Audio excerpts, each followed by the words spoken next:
आपकी नाराजगी जायज भी है, लेकिन हमारा मकसद किसी को भी नाराज करना या तकलीफ देना हरगिज नहीं था। हम दोनों तो अब उम्र के उस हिस्से में भी नहीं है कि जिस बात पे भेजा है। हम दोनों ही मैच्योर हैं। सुमैया साहिबा, ये थोड़ा सा बल्कि बहुत अचानक हो गया, लेकिन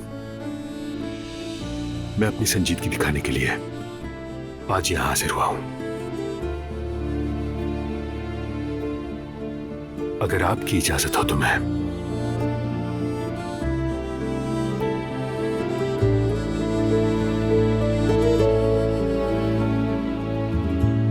ज़ैनब से शादी करना चाहता हूं।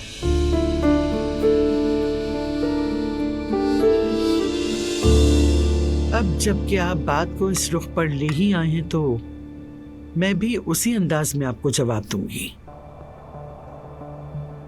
आप बखूबी जानते हैं कि रिश्ता मांगने के लिए खानदान के बड़े साथ आते हैं, मगर मैं आपके साथ कोई बड़ा नहीं देख रही। मतलब उनकी जानिब से भी इस रिश्ते की मंजूरी नहीं है।